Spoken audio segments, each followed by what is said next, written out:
एक दुनिया थी जहाँ सबसे पावरफुल मेज फैमिली का सिर्फ एक ही रूल था, जिसके अंदर माना अवेकनिंग नहीं हुआ उसकी कोई वैल्यू नहीं। और हमारा हीरो लियोन 3 बार माना अवेकनिंग टेस्ट में फेल हो चुका था। पूरा फैमिली को लगने लगा कि उसकी दिमाग खराब हो गया है, क्योंकि रोज सुबह से शाम तक वो महल छोड़कर जंगल और जमीन खोद रहा था, सिर्फ कुछ बेकार सा जड़ी बूटी और घास फूस के लिए। सब उसका मजाक उड़ाता है, लेकिन किसी को ये नहीं पता था कि लियोन वो देख सकता है जो दुनिया का कोई इंसान नहीं देख। सच तो ये था, अपनी पिछली लाइफ में मरने के बाद लियोन इसी गेम की दुनिया में रिकॉर्नेट हो चुका था। और ये कोई नॉर्मल गेम नहीं था, ये वही गेम था जिसने उसने हजारों घंटे खेलकर मास्टर किया था। उसके पास एक एक्सक्लूसिव सिस्टम था जो नॉर्मल सी घास को भी लेजेंडरी ट्रेजर बना सकता था। और जिस फैमिली ने उसने निकम्मा समझकर घर से निकालने का प्लान बना दिया था, बहुत ही जल्द वो लोग उससे भीख मांगने वाले थे। स्टोरी शुरू होती है एसटीए फैमिली से, एक ऐसी रॉयल फैमिली जिसका नाम सुनते ही लोग कांप जाते थे। इनकी पावर इतनी ज्यादा था कि एम्पायर तक से डिसीजन इग्नोर नहीं कर सकते थे। लेकिन इनका एक बहुत ही क्रूल ट्रेडिशन थी, टैलेंट नहीं तो फैमिली भी नहीं। जिस बच्चे के अंदर माना वो एक नहीं होता, उसे बिना किसी रहम के फैमिली से निकाल दिया जाता। इसी बीच महल की कॉरिडोर में मेड और बटलर आपस में धीरे धीरे बात कर रहे थे। एक मेड बोलती है, फर्स्ट यंग मास्टर फिर से फेल हो गया। ये उसकी तीसरी और आखिरी माना हुई। दूसरी मेड दुखी होते हुए कहती है, अब तो सेकेंड मास्टर ही नेक्स्ट फैमिली का हेड बनेगा। सबको लग रहा था कि लियोन शॉक की वजह से अपनी मेंटल बैलेंस खो चुका था। बटलर सीरियस होकर पूछता है, आखिर यंग मास्टर कर क्या रहा है आजकल। तब एक मेड बताता है कि 1 महीने पहले जब लियोन होश में आया, तभी से उसका बिहेवियर बिल्कुल बदल गया। आंखें खुलती वो अजीब अजीब बातें करने लगा और अचानक तेज बारिश के बीच महल से भाग निकला। सब उसके पीछे भागे, लेकिन लियोन सीधे गार्डन की घुटने के बैठ गया और नंगे हाथों से जमीन खोदने लगा। इतनी देर तक खोदता रहा कि उसका हाथ खून से भर गया। और जब फाइनली उसे जो चीज चाहिए था वो उसे मिल गया, तो उसके चेहरे पर एक ऐसी स्माइल थी जैसे उसने दुनिया का सबसे बड़ा खजाना ढूंढ लिया हो। लेकिन उसके हाथ में था सिर्फ एक छोटा सा घास का पौधा। सब उसे देखकर और भी ज्यादा शॉक हो गए। बटलर और एक सफेद बालों वाला एल्डर ये कहानी सुनकर बिल्कुल हैरान रह जाते। बटलर सोचता है, अगर कोई रेयर हार्ट भी मिले तो इतना बड़ी बात क्या है। लेकिन असली प्रॉब्लम कुछ और ही थी। मैं बताता है कि इस दिन के बाद से पूरे 1 महीने तक लियोन रोज सुबह से उठकर वही काम करता रहता। रोज जंगल जाता, रोज मिट्टी खोदता और रोज अजीब अजीब घास लेकर वापस आता। दूसरी तरफ लियोन एक और हर्ब तोड़ता है, तभी उसके सामने एक सिस्टम विंडो खुल जाता है। ब्लू वेसल एक्वायर की मैसेज पॉपअप होती, एक एक के बाद एक नोटिफिकेशन आने लगती है। लियोन मुस्कुराते हुए कहता है, आज का दिन भी काफी प्रोडक्टिव था। वो अपने मिट्टी से भरे हाथों को देखता है और अंदर ही अंदर सेटिस्फाई फील करता है। लेकिन तभी उसे महसूस होता है कि कोई उसे फिर से देख रहा है। लियोन हल्की सी स्माइल के साथ सोचता है, एस्टर फैमिली के एल्डेस्ट ग्रैंडसन होना भी कितना टायरिंग है। फिर वो अपनी असली आइडेंटिटी बताता है। इस दुनिया में उसका नाम लियोन एस्टर है, लेकिन पिछली लाइन में वो साउथ कोरिया का एक नॉर्मल इंसान था जिसका नाम था बाकी ह्यून। बाकी एक कंपनी में टीम लीडर था, लेकिन उसका बॉस उसके साथ इतना बुरा बिहेव करता था कि एक दिन उसने गुस्से में ही जॉब छोड़ दी। अब उसके पास काफ़ी फ्री टाइम था, तो उस दिन वो डिसाइड किया कि अपने फेवरेट पुराना गेम दोबारा खेलेगा। लेकिन गेम लॉगिन करते ही उसकी पैरों तले जमीन खिसक गई। उसके सारे मैक्स लेवल कैरेक्टर एक हैकर डिलीट कर चुका था। नॉर्मल इंसान होता तो गेम अनइंस्टॉल कर देता, लेकिन बाकी ने हार नहीं मानी। उसने एक नया कैरेक्टर बनाया और क्रिएशन पैक खरीद लिया और उसकी किस्मत इतनी जबरदस्त निकली कि उसे अल्ट्रा रेयर स्किल मिल गया। बाकी प्लेयर मॉन्स्टर से फाइट करता था, लेकिन बाकी ने डिसाइड किया रियल लाइफ में भी ट्रेस है, पर गेम भी खेल के ट्रेस नहीं चाहता था। इसीलिए उसने एक peaceful life choose, herbal collect करना, पोशन बनाना और क्राफ्टिंग मास्टर बनना। यही उसकी लास्ट मेमोरी थी। वो अपने कंप्यूटर के सामने मुस्कुरा रहा था और अगले ही पल उसकी आंखें खुली तो वो बन चुका था लियोन एस्ट्रे। लियोन एक और हर्ब तोड़ता है, सिस्टम नोटिफिकेशन आता है, एक्वा रोजमेरी एक्वा। उसे सुकून मिलता है कि उसके पास न सिर्फ पिछले लाइफ की यादें हैं, बल्कि ओरिजिनल लियोन की मेमोरीज भी है। फिर सिस्टमिक और अचीवमेंट अनलॉक करता है, नोविस हर्बलिस्ट कंप्लीट। रिवॉर्ड के तौर पर उसे मिलता है 1000 सीलिंग्स। उसके बाद एक और नोटिफिकेशन आता है, exclusive shop will unlock after collecting enough ceiling. Leon calculation करता है, उसके लगभग 1 लाख सीलिंग्स चाहिए और वो स्माइल करते हुए सोचता है, लगता है इस पागल फैमिली से एक्सपेक्ट से भी जल्दी निकल दिया जाऊंगा। सबसे बड़ी खुशी की बात यह थी, गेम में जो रेयर स्किल उसे परचेस वो सब अब भी उसके साथ थी और सिस्टम भी परफेक्टली काम करता रहा। लेकिन तभी उसे एक डेंजरस बात याद आता है। ये बॉडी ऑलरेडी 3 बार माना अवेकनिंग में फेल हो चुकी और टैलेंट के बिना किसी को कोई जगह नहीं होती। इसीलिए अगर उसे सर्वाइव करना है तो सबसे पहले उसे बहुत सारा पैसा कमाना पड़ेगा। वो महल की कोर्टयार्ड में भागते हुए एक से प्लान कर रहा था, लेकिन अचानक उसके दिमाग में एक क्रेजी आइडिया आता है, क्योंकि क्यों ना फैमिली हेड को भी ब्राइब दे दिया जाए। अगर वो कुछ वैल्यूएबल बना दे तो शायद थोड़ा और टाइम मिल जाए। बस ये सोच ही रहा होता है कि अचानक उसके सामने जमीन से एक नीली रोशनी रोशनी चमकने लगता है। लियोन की आंखें में एक्साइटमेंट आ जाता है और वो बिना एक सेकेंड बर्बाद किए वो उस ग्लोइंग जगह की तरफ दौड़ पड़ता है। जैसे ही वो लियोन उस चमकती हुई जगह के पास पहुंचता है, वो बड़े ध्यान खोदता है और कुछ ही सेकेंड बाद उसके हाथ में एक लाल रंग का चमकता हुआ हर्ब आ जाता है। लियोन की आंखें एक्साइटमेंट में चमक उठ और चिल्लाता है, मिल गया। सिस्टम तुरंत नोटिफिकेशन देता है, रेयर आइटम फाउंड, रेड सनफ्रेन। ये एक 3 स्टार रेयर हर्ब था। ऐसी चीज मार्केट में बहुत मुश्किल से ही मिल। लियोन खुशी से ऑलमोस्ट उछल पड़ता है। उसे एक और अचीवमेंट भी मिल जाता है। लेकिन तभी पीछे से एक आवाज आता है, यंग मास्टर। लियोन पलट कर देखता है और सामने खड़ा होती है एक हुड पहने हुए औरत। ये थी सिल्विया, महल की सबसे इम्पोर्टेंट और मिस्टीरियस लेडी। सिल्विया शांत आवाज में कहती है, लगता है आजकल आप हर्ब्स कलेक्ट करना काफी बिजी है। लियोन हल्का सा स्माइल करता है, उसके पीछे एक रीजन है। फिर वो एक्साइटमेंट में ग्लोइंग हर्ब को सिल्विया के सामने लेकर पूछता है, आपको ये दिख रहा है? सिल्विया हर्ब को देखकर कहती है, हाँ, क्वालिटी काफी अच्छी लग रही है। लेकिन लियोन तुरंत बोल पड़ता है, नहीं, हर्ब नहीं, इसके आसपास जो लाइट चमक रही है वो दिख रहा है। सिल्विया फिर से ध्यान से देखता है, लेकिन उसके चेहरे पर कोई रिएक्शन नहीं आता। वो सीधे जवाब देती है, मुझे कोई लाइट नहीं दिख रहा। ये सुनते ही लियोन एकदम शॉक में आ जाता है। तब उसे समझ आता है, इस दुनिया में सिर्फ वही इंसान है जो स्पेशल हर्ब के अराउंड मैजिकल ऑरा देख सकता है, यानी कि ये सिस्टम का एक बहुत ही इंपॉर्टेंट एबिलिटी है। सिल्विया फिर सीरियस टोन में बोलती है, फैमिली पेट्रियर्क आपसे मिलना चाहते हैं। ये सुनते ही लियोन के चेहरे पर थोड़ा सीरियस हो जाता है। उसका ग्रैंडफादर माने यानी कि patriarch of Astria family, Astria family का सबसे बड़ा पावरफुल आदमी, एक ऐसा इंसान जो सर्वाइवल ऑफ फिटेस्ट में यकीन रखता है। उसके लिए अपनी फैमिली और स्ट्रेंजर में कोई फर्क नहीं देता। अगर कोई कमज़ोर हुआ तो उसकी कोई वैल्यू नहीं। लियोन अंदर ही अंदर सोचता है, मुझे सबसे पहले इसी आदमी का अच्छे रिलेशन बनाना होगा। अगर ये मेरी साइड में आ गया तो मुझे यहाँ से सेफली निकलने के लिए काफ़ी टाइम मिल जाएगा। लेकिन प्रॉब्लम ये थी, उसने अभी तक ग्रैंडफादर के लिए ब्राइब भी प्रिपेयर नहीं किए थी। तभी उसके दिमाग में एक और ज़बरदस्त आइडिया आता है। वो सिल्विया की तरफ देखकर कहता है, प्लीज़ ग्रैंडफादर को बोल दीजिए मैं थोड़ी देर बाद मिलूंगा। मुझसे पहले आपसे एक छोटी सी हेल्प चाहिए। दूसरी तरफ पेट्रियक अपने लग्जरी ऑफिस बैठे हुए था। एक सर्वेंट से लियोन की लेटेस्ट रिपोर्ट दे रहा था। रिपोर्ट सुनते ही पेट्रियक अपने हाथ की आग से एक रिपोर्ट को वही जला देता है। उसके चेहरे पर गुस्सा साफ दिख रहा था। सर्वेंट बताता है, यंग मास्टर अभी अभी माना फील नहीं कर पाया, लेकिन उनकी हेल्थ बिल्कुल नॉर्मल है। पेट्रियक गुस्से में दांत भींच लेता है। उसे समझ ही नहीं आ रहा था उसका पोता आखिर दिन भर घास घास फूस क्यों तोड़ रहा है। वो सबको रूम से बाहर भेज देता है और सिर्फ सिल्विया को बुलाता है। सिल्विया आता है तो पेट्रियर्क सीधे पूछता है, मेरे पोते आखिरकार क्या रहा है आजकल? सिल्विया शांत आवाज में जवाब देता है, वो हर्ब्स कलेक्ट कर रहा है।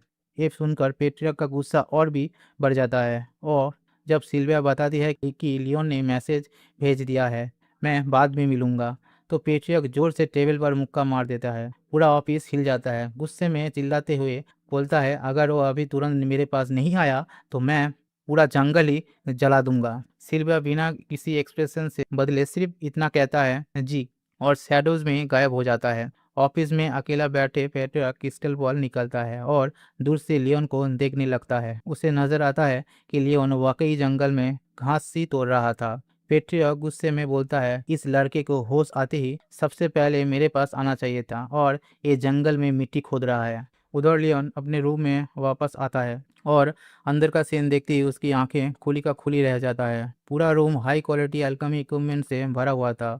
हर तरफ एक्सपेंसिव कढ़ाई और रेयर टूल्स और प्रीमियम आर्टिफैक्ट रखी हुई था। लियोन हैरान होकर बोलता है, मैंने तो बस बोला था थोड़ा एक्सपेरिमेंट करूंगा, और इन लोगों ने पूरा लैबोरेटरी बना दिया। उसे यकीन नहीं हो रहा था कि इतना महंगा सेटअप सिर्फ उसके लिए अरेंज किया गया है। लेकिन उसके दिमाग में एक ही प्लान चल रहा था, ग्रैंडफादर को इम्प्रेस करना है। वो तुरंत अपना स्किल विंडो खोलता है, उसमें देखकर कंफर्म करता है जैसे फॉर्जिंग की रिपीटिव क्वेस्ट थे, वैसे ही पोशन मेकिंग के भी रिपीटेड क्वेस्ट अवेलेबल है। गेम की नॉलेज के हिसाब से क्राफ्टिंग का अलग अलग रैंक होता है। सबसे पहले अप्रेंटिस, फिर एक्सपर्ट, उसके बाद आर्टिसन, और सिर्फ 1% प्लेयर ही मास्टर रैंक तक पहुंच पाता है। मास्टर बनने के बाद बना हुआ आइटम की क्वालिटी कम्प्लीटली बदल जाता है। लियोन बिना टाइम वेस्ट किए डिसाइड करता है, मैं 100 हेल्थ पोशन बनाऊंगा और सब खुद ही पी जाऊंगा। का गोल पोशन यूज़ करना नहीं था, बल्कि अपनी अल्केमी स्किल को जल्दी लेवल अप करना था। वो इंग्रेडिएंट कढ़ाई में डालता है, गर्म भाप उठने लगता है। लियोन आंखें बंद करके अपनी फेशियल स्किल एक्टिव करता है। मैजिक एसेंस धीरे धीरे इंग्रेडिएंट से निकलकर एक लाल लिक्विड में बदलने लगता है। थोड़ी देर बाद सिस्टम नोटिफिकेशन आता है, माइनर हेल्थ पोशन सक्सेसफुली क्राफ्टेड। लियोन पोशन को हाथ में उठाता है और बिना सोचे एक बार ही में ही पी जाता है। उसके चेहरे पर स्माइल आ जाता है और कहता है, अच्छा इक्विपमेंट हो तो रिजल्ट भी कितना स्मूथ आता है। सिस्टम दिखाता है उसकी हेल्थ रिकवर हुई। अल्केमिस्ट अचीवमेंट में एक पॉइंट ऐड हो गया। लियोन खुशी होकर खाली बोतल टेबल पर रख देता है। इस प्रोसेस को और 99 टाइम रिपीट करना है। उसके बाद शुरू होती है एक असली मेहनत। पोषण बनाना, पियो, नोटिफिकेशन लो, फिर दोबारा करो। इस साइकिल घंटों तक चलती रहती है। एक के बाद एक प्रोग्रेस बार धीरे धीरे बढ़ने लगती है। लेकिन कुछ देर बाद लियोन का बॉडी जवाब देने लगता है। उसके आसपास डजन्स ऑफ एम्प्टी बोतल पड़ी हुई होती है। वो चेयर पर गिर जाता है और थककर बोलता है, यार फुल हेल्थ होते हुए हीलिंग पोशन पीना भी कितना टॉर्चर से कम नहीं है। उसके मन बिल्कुल भर चुका था, लेकिन तब सिर्फ एक लास्ट पोशन बाकी था।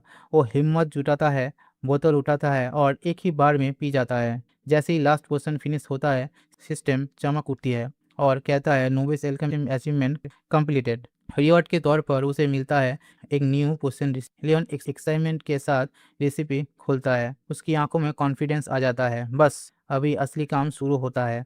वो जंगल से लाए हुए रेयर हर्ब को निकलता है और सोचने लगता है, ग्रैंडफादर को गिफ्ट में क्या दिया जाए। हेल्थ पोशन नहीं, माना पोशन बिल्कुल नहीं, इतना पावरफुल आर्चमेज को उन सब की कोई ज़रूरत ही नहीं। तभी उसके दिमाग में एक ब्रिलियंट आइडिया आता है, दिमाग की थकान रिकवरी पोशन। लियोन को याद आता है उसके ग्रैंडफादर दिन रात सिर्फ काम करता रहता है। माना से फिजिकल थकान तो दूर हो जाता है, लेकिन मेंटल थकान को माना भी कंप्लीट से हील नहीं कर सकता।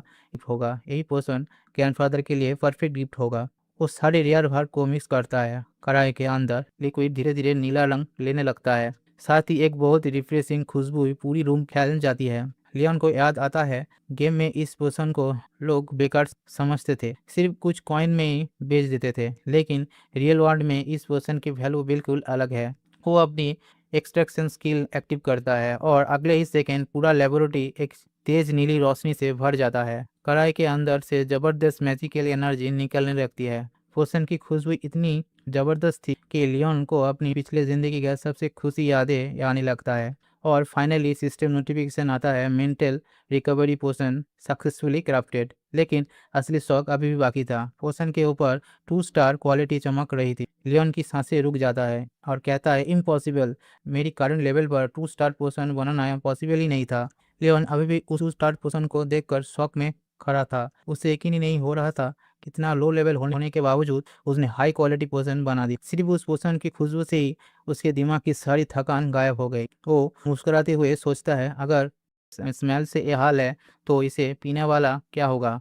तभी सिस्टम एक और नोटिफिकेशन देता है और कहता है, इम्पॉसिबल ग्रेट पोशन सक्सेसफुली क्राफ्टेड। और उसी पर लियोन के पूरा बॉडी से एक जबरदस्त माना ऑरा फूट पड़ती है। नीली रोशनी उसके आसपास घूमने लगता है। सिस्टम अनाउंस करता है, माना मैनिपुलेशन टैलेंट एक्टिवेट। अब वो नॉर्मल लोगों से कई ज़्यादा एक्यूरेटली माना कंट्रोल कर सकता है। लियोन धीरे से अपना हाथ उठाता है और पहली बार उसकी उंगलियों के बीच असली माना फ्लो करने लगता है। उसकी आंखों में एक्साइटमेंट भर जाता है और कहता है, फाइनली मेरा माना ओकेनिंग हो गया। खुशी में वो जोर जोर से हंसने लगता है। उसकी आवाज़ पूरी कॉरिडोर में गूंज उठ। एक और यंग लड़का उसके हाथ सुन लेता है। वो दरवाजे छोटी सी दराज से अंदर झांकता है। उसे सिर्फ इतना सुनाई देता है, आखिरकार ये पार मेरी हो गई। लेकिन लियोन को बिल्कुल अंदाजा ही नहीं कि सुन रहा है। वो वो लड़का कुछ देर तक चुपचाप ऑब्जर्व करता है और बिना कुछ कहे वहाँ से चला जाता है। उधर लियोन चेयर पर बैठकर चैन की सांस लेता है। अब उसके पास माना भी था और धीरे धीरे पैसा भी आ रहा था। वो स्माइल करते हुए सोचता है, अब इस घर से निकलना बहुत आसान होगा। लेकिन अचानक उसके दिमाग में एक बात बिजली की तरह चमकता है। खुशी से उछल पड़ता है, अरे मैं तो ग्रैंडफादर से मिलना ही भूल गया। दूसरी तरफ पेट्रियक अपने ऑफिस में काफ़ी देर से वेट कर रहा था। उसका पेशेंट अब ऑलमोस्ट ख़त्म हो चुका था। सिल्विया भी वहाँ मौजूद थी। वो क्वाइटली बोलता है, मुझे समझ नहीं आ रहा यंग यंग मास्टर ने एक सिंपल पोशन के लिए इतना मेहनत क्यों की। पेट्रियक खिड़की के से बाहर देखते हुए पुरानी यादें में खो जाता है।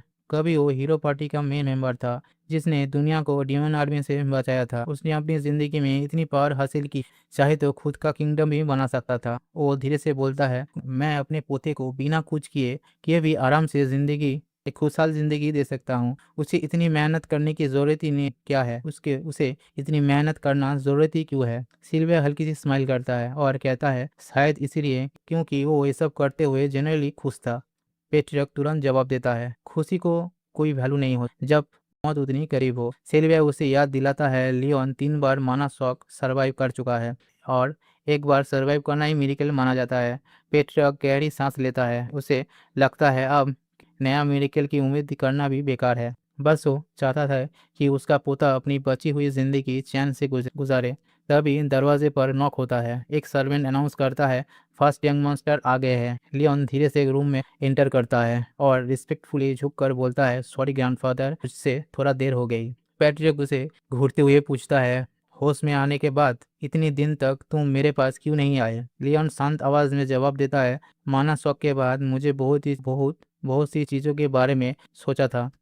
वो बिना डरे एक सच एक्सेप्ट करता है, मेरे अंदर मैजिक का कोई टैलेंट नहीं है। ये सुनकर सिल्विया टेंशन में आ जाता है, लेकिन लियोन मुस्कुराकर कहता है, अब मैं इस बात को एक्सेप्ट कर लिया है। पहले मुझे लगता था अगर मैं ये मान लिया तो एस्ट्रिया फैमिली में मेरी कोई जगह नहीं बचेगी, लेकिन अब सब कुछ बदल चुका है। इतना कहकर वो अपनी पॉकेट से वो ब्लू पोशन निकलता है और धीरे से ग्रैंडफादर की डेस्क रख देता है। ये मेरी मेहनत का रिजल्ट है। मेरे डिसाइड किया है कि चाहे मेज ना बन पाऊँ, लेकिन ऐसा इंसान ज़रूर बनूंगा जिस पर एस्ट्रिया फैमिली को भी शर्म ना आए। फिर वो हल्का सा स्माइल करते हुए कहता है, और ये पोर्शन मैंने स्पेशली आपके लिए बनाई है। आप का थके हुए लगते हैं। ये वर्ड सुनते ही पेट्रियक बिल्कुल चुप हो जाता है। उसकी आंखों में पहली बार अपने पोते के लिए अलग सी फीलिंग नजर आती है। पेट्रियक कुछ देर तक बिना कुछ बोले बस उस ब्लू पोर्शन को देखता रहता। उसे लगता है जैसे उसके सामने खड़ा लड़का वही लियोन है, लेकिन फिर भी बिल्कुल अलग। उसकी सोच, उसका एटीट्यूड और उसकी आंखों का कॉन्फिडेंस सब कुछ बदल चुका था। पेट्रियक के दिमाग में एक ही बात चल रहा था, ये लड़का इतने दिन घास तोड़ रहा था सिर्फ मेरे गिफ्ट के लिए। अंदर ही अंदर उसके दिल पिघलने लगता है, लेकिन बाहर से वो अपनी यूजुअल स्ट्रिक्ट एक्सप्रेशन बनाए रखता है। अपने आप सोचता है, मैं एक पावरफुल मेज हूँ, मेरे ऊपर दुनिया का सबसे बड़ा डेंजरस पॉइजन का भी कोई इफेक्ट नहीं होता। एक छोटी सी पोशन मेरा क्या बिगाड़ लेगी। लेकिन फिर उसे लियोन की बात याद आती है, मैं स्पेशली आपके लिए बनाया है। ये वर्ड्स उसके दिल को छू जाता है। पेट्रियक अपनी इमोशन छुपाते हुए सीधे पूछता है, और कुछ कहना है। लियोन हल्का सा स्माइल करता है, नहीं ग्रैंडफादर। इतना कहकर वो रिस्पेक्ट के साथ रूम से बाहर निकल जाते वक्त उसके चेहरे पर एक कॉन्फिडेंस स्माइल होती है, जैसे उसका प्लान सक्सेसफुल हो गया हो। अब ऑफिस में सिर्फ पेट्रियक, सिल्विया और वो ब्लू पोर्शन रह जाता है। सिल्विया हल्का सा मुस्कुराकर कहता है, आप देखने में चाहे जितने भी स्टिक लगे, लेकिन लगता है आपको ये गिफ्ट काफी पसंद आया। पेट्रियक तुरंत गुस्से वाला चेहरा बना लेता है, कहता है, बिल्कुल नहीं। लेकिन उसकी नज़र अब भी उस पोर्शन पर हटी नहीं थी।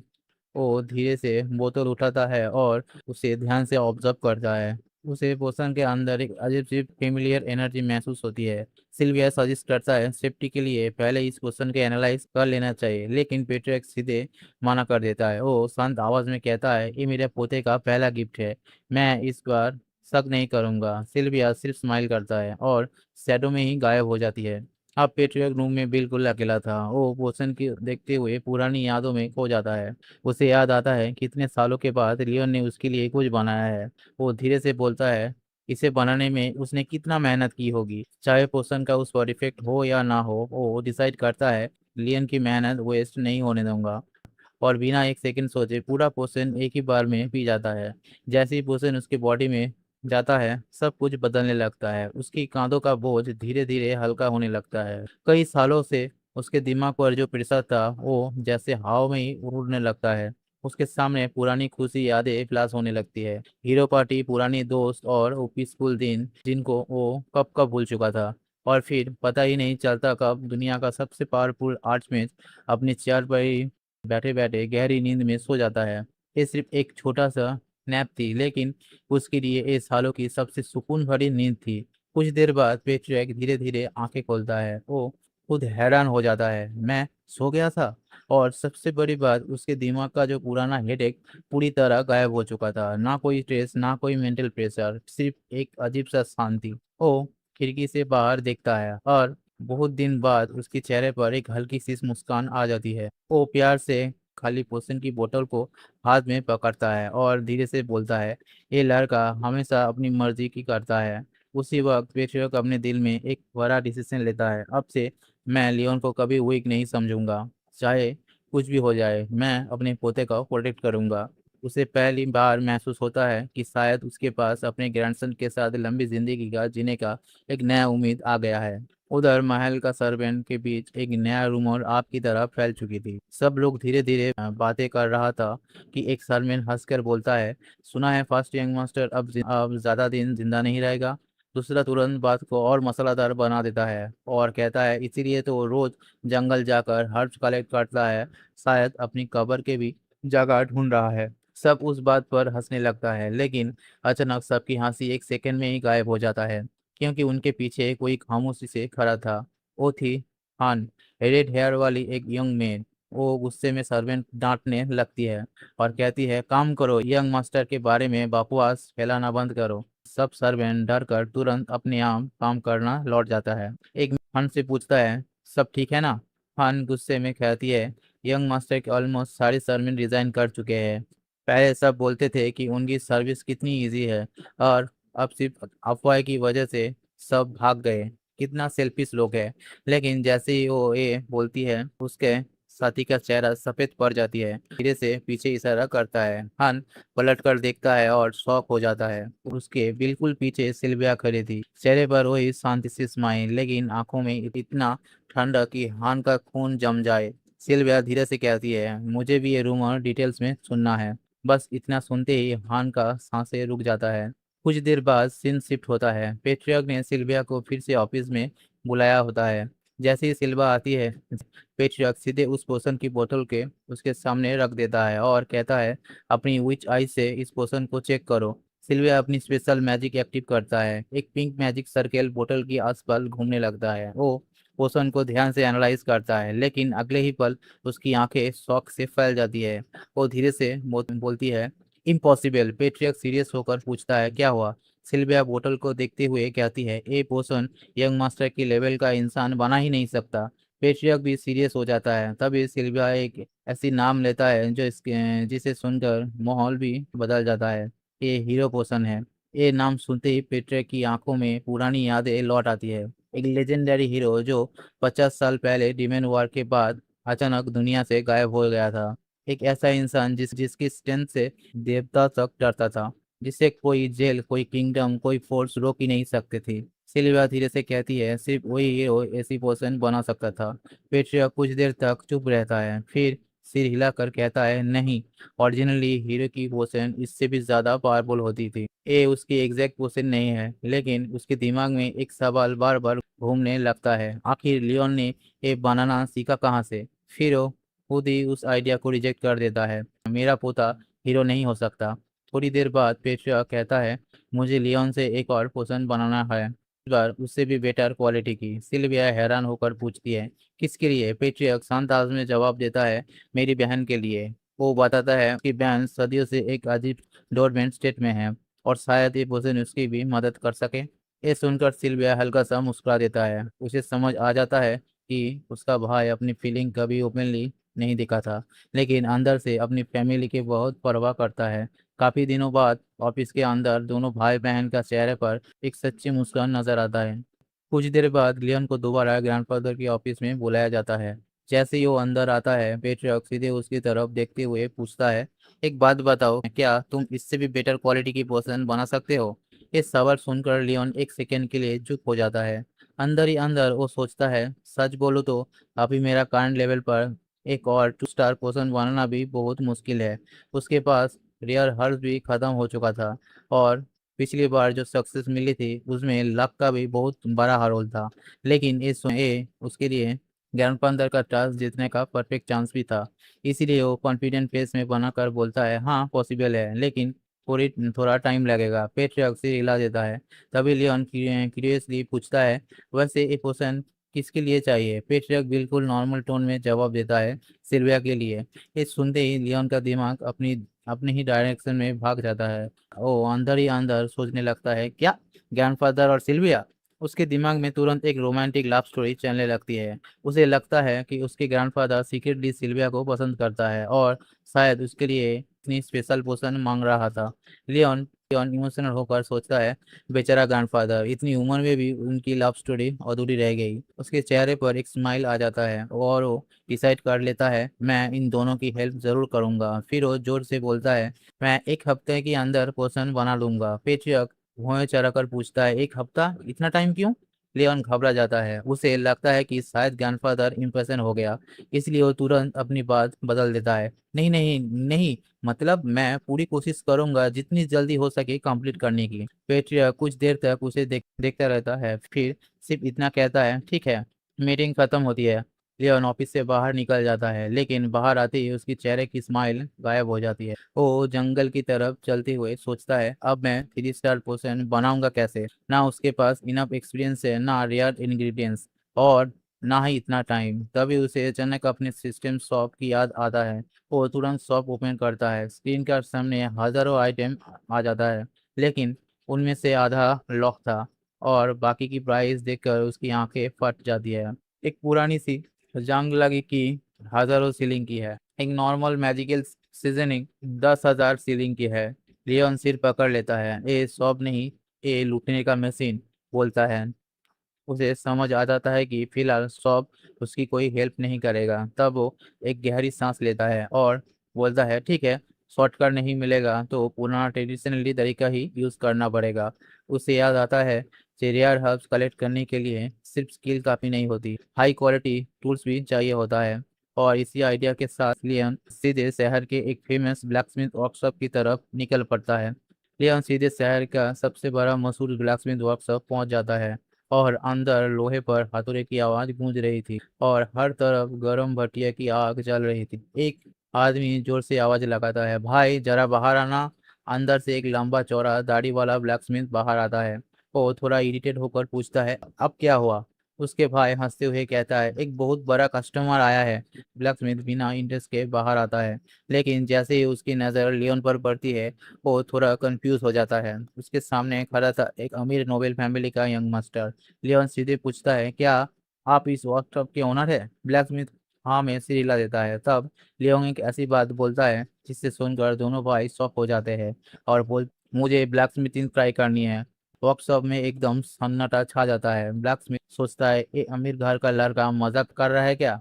लियोन तुरंत अपनी जेब से सोने का सिक्कों के भरी हुई एक पुतली निकलता है और स्माइल करके कहता है, मैं फ्री में नहीं करूंगा, जितना नुकसान होगा उससे कई गुना ज्यादा पैसा दूंगा।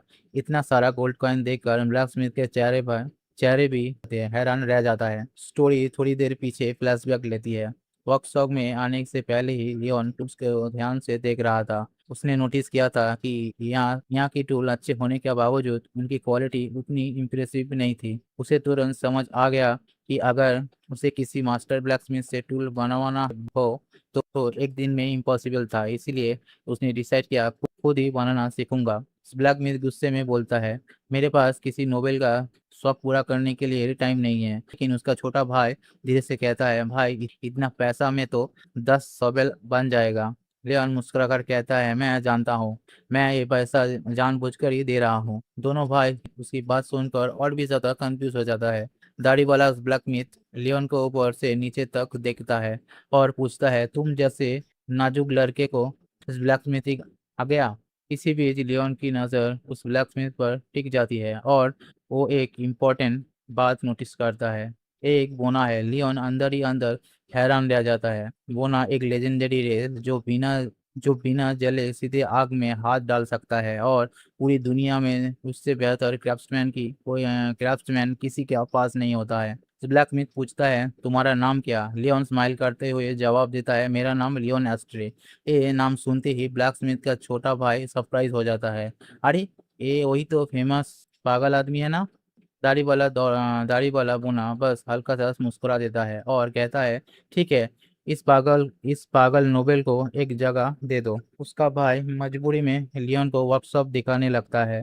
रास्ते में वो अपने नाम बताता है मेरा नाम जॉन है और मेरा भाई का नाम मधु।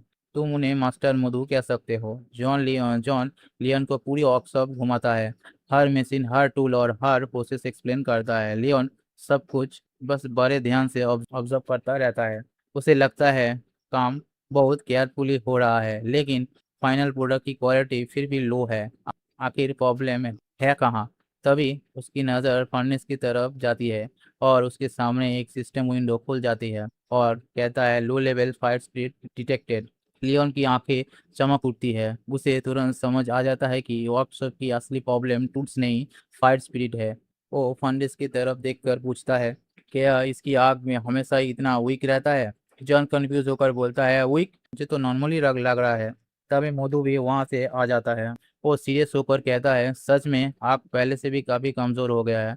फिर वो लियोन की आंखों में देखकर पूछता है तुम्हें ये कैसे पता चला। लियोन बिल्कुल शांत आवाज में जवाब देता है फायर स्पिरिट ने खुद मुझे बताया। ये सुनते ही मधु की आंखों में शौक फैल जाती है। मधु कुछ देर तक लियोन को घूरता रहता है। उसे यकीन ही नहीं हो रहा था एक आउटसाइडर उसकी वर्कशॉप की सबसे बड़ा सीक्रेट पहचान गया।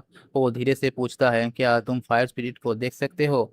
लियोन भी बिना किसी हिचकिचाए मुस्कुरा कर जवाब दे देता है और सिर्फ देख ही नहीं सकता, उसकी बात भी समझ सकता हूँ। ये सुनते ही मधु एकदम सीरियस हो जाता है। वो तुरंत अपने छोटे भाई जॉन को बाहर भेज देता है। हमें प्राइवेट में बात करनी है। जॉन भी बिना कुछ पूछे वर्कशॉप से बाहर निकल जाता है। अंदर सिर्फ मधु और लियोन ही था। मधु सीधे से बोलता है अगर तुम सच में फायर स्पिरिट की प्रॉब्लम सॉल्व कर दो तो मैं तुम्हें पर्सनली ब्लैक्समिथ सिखाऊंगा। सिर्फ इतना ही नहीं, तुम्हारा हर एक ऑर्डर मेरे वर्कशॉप में सबसे पहला कंप्लीट होगा। स्टेट टेरिटरी की ये वर्कशॉप पूरी किंगडम में फेमस थी। यहाँ से नोबेल और रॉयल फैमिली तक ऑर्डर भेजा जाता है। ऐसी जगह पर प्रायोरिटी मिलना किसी जैकपॉट से कम नहीं था। लियोन तुरंत हाथ बढ़ा देता है और कहता डील। मोदू भी उसका हाथ पकड़ लेता है। फिर वो अपनी प्रॉब्लम एक्सप्लेन करता है मैं सालों की मेहनत से ये वर्कशॉप खड़ी की, लेकिन धीरे धीरे स्क्वायर फीट कमजोर होता जा रहा है और उसके बिना मेरा बनाया हुआ हथियार की क्वालिटी गिरता जा रहा है। मैं बोना हूँ इसीलिए स्पीड की लैंग्वेज कभी समझ ही नहीं पाया। लियोन फर्नेस के पास जाता है। फायर स्पीड उसे देखकर उदास सा लग रहा था। कुछ सेकंड बाद लियोन पलटकर मधु की तरफ देखता है और बिल्कुल कैजुअली बोलता है प्रॉब्लम सिंपल है, ये स्पीड प्यासा है। मधु एकदम कंफ्यूज हो जाता है और कहता है प्यासा, तो क्या फर्नेस में ही पानी डाल दूं। ये सुनते ही लियोन जोर से चिल्लाता है पागल हो गए क्या। पानी डालोगे तो पूरा फर्नेस ही खराब हो जाएगा। मधु शर्मिंदा होकर चुप हो जाता है। लियोन शांत होकर समझाता है इसे पानी नहीं, एक स्पेशल ऑयल चाहिए जो सिर्फ फायर स्पिरिट ही पी सकता है। मोटू की आंखों में उम्मीद की चमक आ जाता है। वो बिना सोचे बोल देता है अगर तुम मेरा ऑप्शन बचा लो जो मांगोगे दे दूंगा। लियोन हल्का सा स्माइल करता है और कॉन्फिडेंट टोन में कहता है ठीक है, आज रात ही प्रॉब्लम सॉल्व करता हूँ। रात होता है। पूरा वर्कशॉप शांत हो जाता है, सिर्फ फर्नेस की आग जल रही थी। लियोन अपना सिस्टम खोलता है। नोटिफिकेशन आता है fire spirit is suffering from extreme thrust due to excessive workload. Leon सिर हिलाकर बोलता है मुझे पहले से ही अंदाजा था। इतनी बड़ी वर्कशॉप का सारा बर्डन एक ही स्पीड उठा रहा था। इसी वजह से वो ऑलमोस्ट कोलैप्स होने ही वाला था। लेकिन तुरंत अपनी जाना हुआ रेसिपी एक्टिव करता है और एक्वा रोजमेरी ऑयल वो हर्ब को प्रोसेस करता है। एक्वा रोजमेरी ऑयल वो हर्ब को प्रोसेस करता है। कुछ देर में एक नीली चमक वाली स्पेशल ऑयल तैयार हो जाता है। उसकी खुशबू पूरी वर्कशॉप में फैल जाती है। लियोन धीरे से वो ऑयल को फर्नेस की आग पर डाल देता है। अगले ही सेकेंड फायर स्पिरिट उस ऑयल को गिरीली पीने लगता है। लेकिन सिर्फ एक बोतल काफी नहीं थी, स्पिरिट भी अब भी प्यासा था। लियोन बिना कंप्लेन किए अपनी सारी एक्वा राजमेरी निकलता है। एक एक बूंद का ऑयल बनाकर स्वीट को पिलाता रहता है। थोड़ी देर बाद फायर स्पीड खुशी से चमक चमक उठता है। उसकी फ्लेम पहले से भी कई गुना ज्यादा ब्राइट हो जाता है। सिस्टम नोटिफिकेशन आता है fire spirit has fully recover, spirit communication skill 30% increase. ये देखते ही मोदू की खुशी का ठिकाना ही नहीं रहता। वो जोर से चिल्लाता है, तुमने सच में कर दिखाया। उसकी आंखों में पहली बार लियोन के लिए कोई रिस्पेक्ट नजर आता है। लेकिन पूरी रात जगना और इतनी अलकमी करने का वजह से लियोन का बॉडी बिल्कुल थक चुका था। वो मुस्कुराकर बोलता है, बस नींद की कमी है। लेकिन बात पूरी का होने से पहले ही की आंखों के सामने अंधेरा छा जाता है और धड़ाम, लियोन सीधे जमीन पर गिरकर बेहोश हो जाता है। मोदू का चेहरा सफेद पड़ जाता है। वो घबरा कर चिल्लाता है, यंग मास्टर, अभी मत मारना, मुझे अकेला छोड़कर मत जाना। उसकी पैनिक देखकर पूरा वर्कशॉप हल्ला मच जाता है। सुबह का टाइम था। नीले आसमान चमक रहा था और वर्कशॉप की चिमनी हल्का सा धुआं धीरे धीरे ऊपर उड़ रहा था। इसी बीच लियोन की आंखें धीरे धीरे खुलती है। जैसे ही उसे होश आता है, वो देखता है कि दो छोटे छोटे बच्चे उससे बिल्कुल पास खड़ा उसे बड़ी सी क्यूरियस के साथ घूर रहा है। दोनों की आंखों में एक्साइटमेंट साफ दिखाई दे रही थी। जब उन्होंने अपना इंट्रोड्यूस दिया तब लियोन भी मुस्कुराते हुए उनसे प्यार से बात करने लगा। ब्रेकफास्ट करते वक्त लियोन की नज़रें बार बार उन दोनों भाई बहन की मस्ती पर जा रही थी। उनकी नोक-झोंक, उनकी हंसी, सब कुछ देखकर उसे अपनी पिछले जिंदगी की छोटे भाई का याद आ गया। एक पल के लिए पुरानी यादें उसके दिमाग में लौट आई। उन यादों में प्यार भी था और कुछ दर्द भी। लेकिन लियोन ने तुरंत अपने आप को संभाल लिया। पास्ट के बारे में सोचने से कुछ नहीं बदलेगा और फ्यूचर की टेंशन लेने के भी कोई फ़ायदा नहीं। अब उसका पूरा फोकस सिर्फ एक चीज़ पर था, अपनी नया रास्ता। तभी बच्चों की माँ रूम में आती है। वो प्यार से दोनों को बाहर भेज देती है ताकि गेस्ट आराम करके ब्रेकफास्ट कर सके। लेकिन जाते जाते एक बच्चा फिर लियोन को उसकी असली नाम की जगह एक फ़नी निकनेम से बुलाता है। लियोन हंस पड़ता है। वो फिर से ली बोलता है, मेरा नाम लियोन है। लेकिन बच्चा तुरंत जवाब देता है, नहीं, यंग मास्टर ज़्यादा कूल लगता है। ये सुनकर लियोन सिर्फ मुस्कुरा देता है और कहता है, ठीक है, यंग मास्टर ही सही। बच्चे बाहर चले जाते हैं। उनकी माँ हल्का सा शर्माते हुए लियोन से माफ़ी मांगती है। लेकिन लियोन बिल्कुल भी बुरा नहीं मानता। उल्टा वो दिल से उस सूप की तारीफ भी करता है जो उसने बनाया था। और सच कहूँ, सूप वाकई कमाल का था। औरत इमोशनल हो जाता है।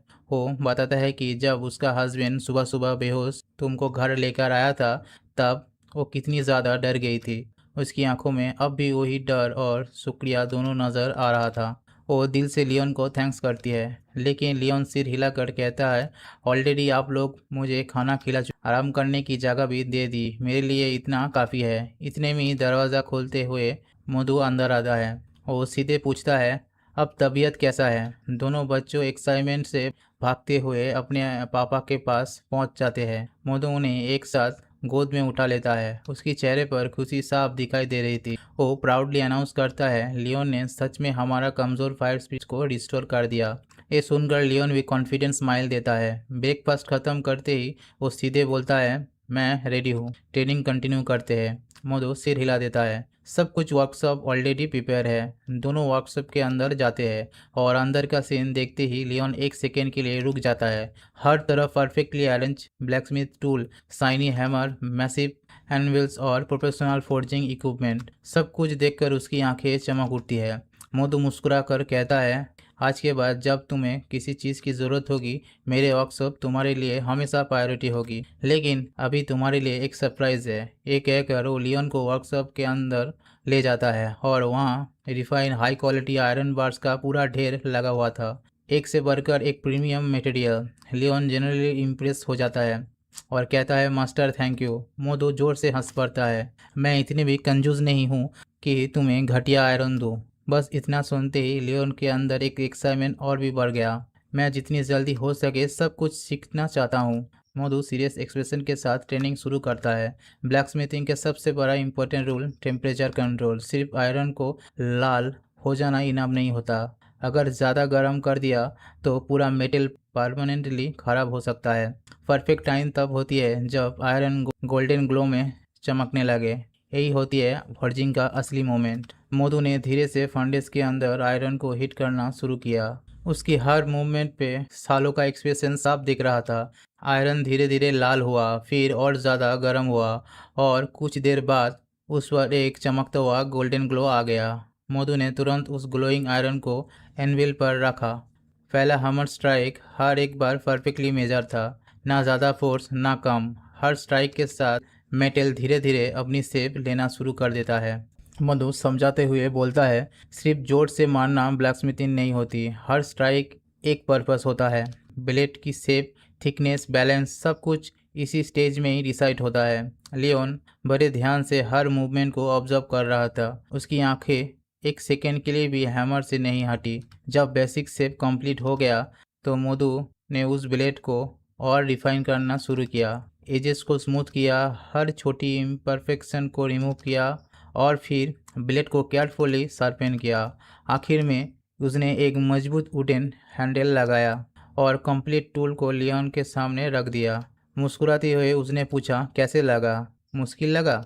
लियोन रिस्पेक्टफुली सिर झुकाता है, मास्टर, आज मैं बहुत कुछ सीखा और ऑनेस्टली इतने स्किल क्राफ्ट्समैन से सीखने का मौका मिलना मेरे लिए ऑनर की बात है। ये सुनकर मधु खुश हो जाता है। फिर वो कैजुअली बोलता है, जितना आयरन बार्स चाहिए यूज़ कर सकते हो, बस परमिशन मिलती ही लियोन सीधे सारे आयरन बार को एक साथ उठा लेता है। मधु सोचता है कि शायद वो उन्हें अरेंज करेगा, लेकिन अगले ही सेकेंड लियोन पूरा का पूरा आयरन फर्नेस को अंदर फेंक देता है। क्या? मधु की आंखें लिटरली बाहर आ जाता है। अरे अरे अरे, ये क्या कर रहे हो? वो चिल्लाता है। लोहे को प्रिपेयर किए बिना सीधे फर्नेस में कौन डाल देता है? लेकिन लियोन बिल्कुल पैनिक नहीं होता। वो कॉन्फिडेंस के साथ कहता है, मैं एक अलग फोर्जिन मेथड ट्राई करना चाहता हूँ। मधु बस चुपचाप देखने लगा। लियोन हीटेड आयरन बाहर निकलता है, हैमर उठाते ही और पूरी ताकत से पहली स्ट्राइक करता है। सिर्फ एक ही स्ट्राइक के बाद उसके हाथ जोर से कांप उठती है। ये इतना हेवी क्यों? उसने सोचा भी नहीं था कि फोर्जिंग में इतनी फिजिकल स्ट्रेंथ लगेगी। फिर भी वो रुका नहीं, दोबारा स्ट्राइक की, फिर तीसरा, फिर चौथा, लेकिन कुछ ही देर बाद उसकी पहली अटेम्प्ट कम्प्लीटली फेल हो चुका था। सिस्टम सामने पॉपअप करता है, forging fail, finish item unusable. Leon एक गहरी सांस लेता है। उसके हाथ दर्द से भर चुका था, लेकिन उसके चेहरे पर फ्रस्ट्रेशन नहीं, सिर्फ डिटर्मिनेशन था। एक बार और वो दोबारा आयरन हिट करता है, दोबारा हैमर उठाता है, दोबारा स्ट्राइक करता है और फिर से फेल, लेकिन इस बार पहले से थोड़ा बेटर। लियोन बार बार फॉर्जिंग करता रहता है। एक अटेम्प्ट, दो अटेम्प्ट, 5, 10। हर फेलियर के बाद उसकी टेक्निक और भी इम्प्रूव हो जाता है। उसके स्ट्राइक और भी स्टेबल होने लगता है। उसकी टाइमिंग बेटर होती जाती है और धीरे धीरे उसे समझने आने लगता है कि परफेक्ट हिट और परफेक्ट टाइम के बैलेंस एग्जैक्टली क्या होता है। फाइनली एक और ग्लोइंग आयरन एनविल रखा जाता है। लियोन गहरी सांस लेता है, हैमर को मजबूती से पकड़ता है और 1, 2, 3 हर स्ट्राइक परफेक्टली लैंड होती है। इस बार मेटल बिल्कुल वैसे ही शेप लेना शुरू कर देता है जैसे उसने इमेजिन किया था। थोड़ी देर बाद फोर्जिंग कंप्लीट हो जाता है। उसी वक्त सिस्टम फ्लैश करता है, congratulation blacksmith talent unlock. Notification देखते ही लियन के चेहरे पर एक बड़ी सी स्माइल आ जाता है और सामने खड़ा हुआ मधु बिल्कुल शॉक हो जाता है और कहता है, इम्पॉसिबल, सिर्फ इतनी कम टाइम में ही ब्लैकस्मिथ टैलेंट ओपनिंग कर लिया? उसकी आंखों में डिसबिलीफ और एक्साइटमेंट दोनों एक साथ दिखने लगता है। खुद को संभालते हुए और जोर से बोल पड़ता है, रुको मत, अब इसी फोर्ज बेस के साथ आगे कंटिन्यू करो। लियन तुरंत काम शुरू कर देता है। काम करते करते उसे महसूस होता है ये मेटल नॉर्मल आयरन से कंप्लीट अलग है। इसकी क्वालिटी बिल्कुल नेक्स्ट लेवल थी। वो बड़े ध्यान से ब्लेड को शार्पन करता है, उसके बाद हैंडल को अटैच करता है और फाइनली एक मैजिकल टूल कंप्लीट हो जाता है। ये सिर्फ नॉर्मल टूल नहीं थी, इसके अंदर रिस्टोर किया गया फायर स्पिरिट का ब्लेसिंग भी सामने आ चुका था। मोदो कुछ सेकेंड तक उस टूल को बस देखता ही रहता जाता, फिर धीरे से बोलता है, लियोन, तुम्हारे अंदर सच में एक्स्ट्राऑर्डिनरी टैलेंट है। ये टूल रॉयल ब्लैकस्मिथ के बनर से भी ज़्यादा बेटर है।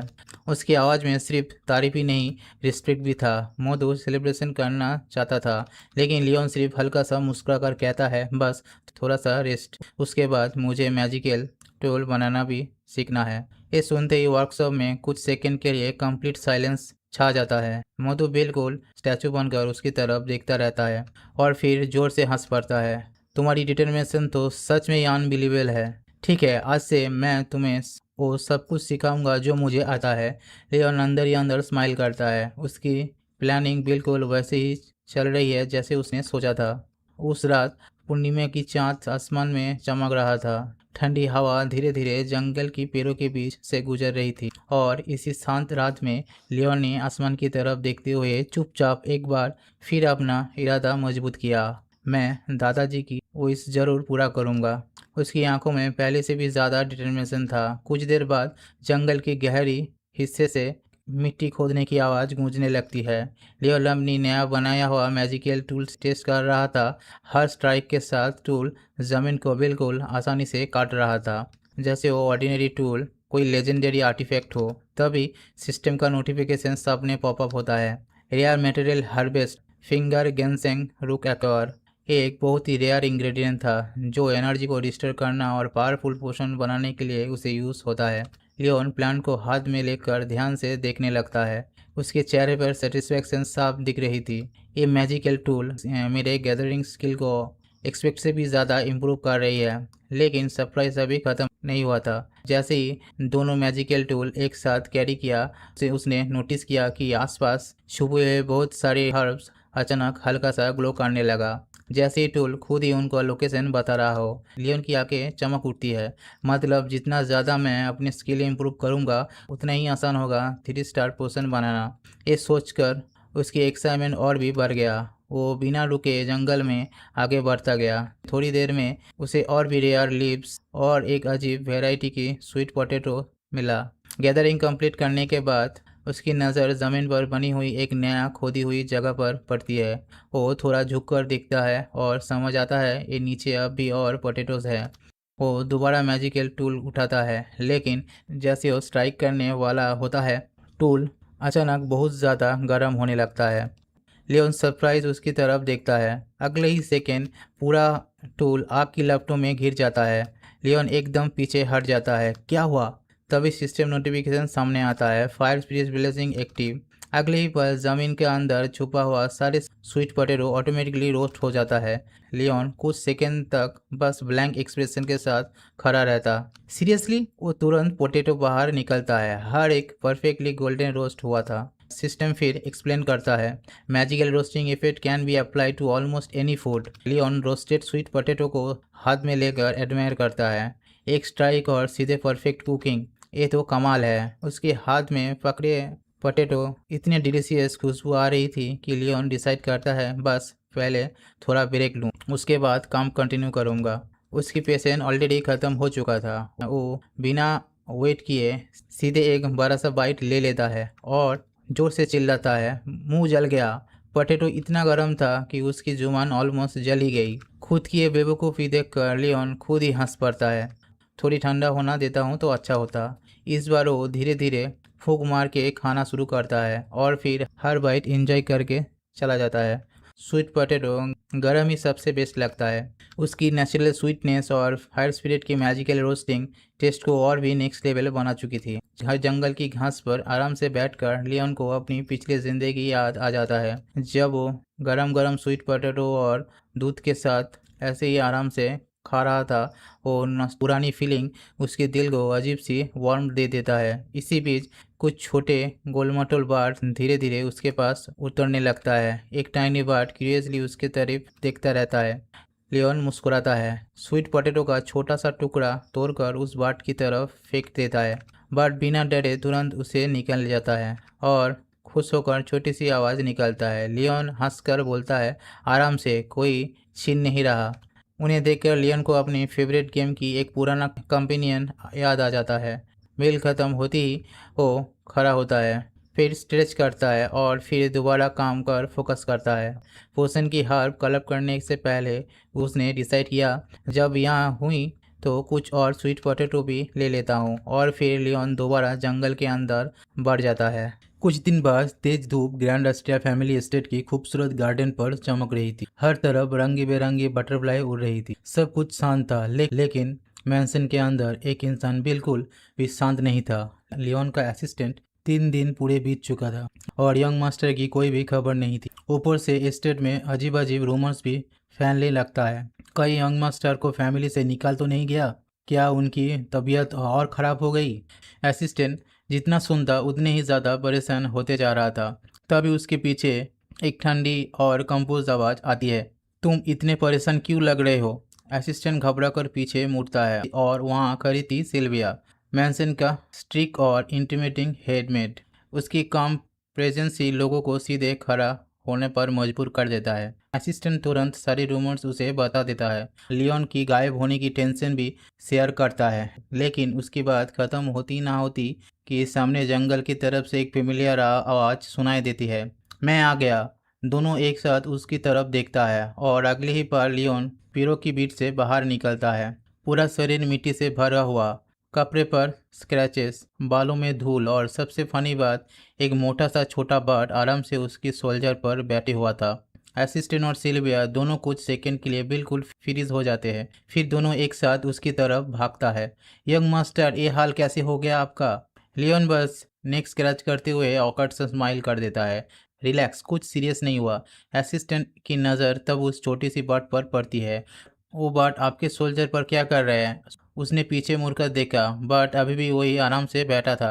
ये मेरा साथ यहाँ तक आ गया, उसे खुद भी पता नहीं था। सिल्विया अपनी यूजुअल कंपोज एक्सप्रेशन के साथ आगे बढ़ता है। वो पोलाइटली बात को चेंज करना चाहती थी, लेकिन लियोन सीधे पूछ पूछ लेता है, दादाजी ने मेरे बारे में कोई मैसेज भेजा? और फिर मजाक में बोलता है, वाह ओल्ड मैन, सीक्रेट छुपाने में बिल्कुल अच्छा नहीं है। सिल्विया हल्का सा कंफ्यूज हो जाता है। तब लियोन कामली एक्सप्लेन करता है, रेयर इंग्रेडिएंट कलेक्ट करने में एक्सपेक्टेड से ज़्यादा टाइम लग गया। ये सुनते ही सिल्विया की आंखें थोड़ी सी बढ़ जाता है। मतलब आप सारे इंग्रेडिएंट कलेक्ट करके आ गए? लियन कैजुअली सिर हिला देता है। हाँ, बस इतना बोलकर वो बिना एक सेकेंड बर्बाद किए मैंसन के अंदर दौड़ पड़ता है। मुझे अभी पोषण बनाना है। जाते जाते वो असिस्टेंट को आवाज़ लगाता है, तुम टेंशन मत लो, जाकर आराम करो। असिस्टेंट उसके पीछे भागता है। यंग मास्टर, कम से कम पहले बॉडी की जो स्क्रैच है उसको तो ट्रीट करा लीजिए। लेकिन लियोन एक बार भी पीछे मुड़कर नहीं देखा। सिल्विया वही खड़ी रहती है, चुपचाप। उसकी नज़र लियोन के पीछे जाती हुए फिगर पर टिकती रहती है। वो गहरी सोच में डूब जाता है, क्योंकि सिल्विया सिर्फ एक मेड नहीं थी, वो एक विच भी थी। और इसी वजह से ऑर्डिनरी पोशन कभी उस पर इफेक्ट नहीं करते थे। लेकिन फिर भी उसके दिल में लियोन के लिए हमेशा एक सॉफ्ट कॉर्नर था। उसे वो कमज़ोर, हमेशा बीमार रहने वाला बच्चा याद आता है। और आज वही बच्चा अपने गोल के लिए बिना सुने बिना रुके खुद को इतना पुश कर रहा था।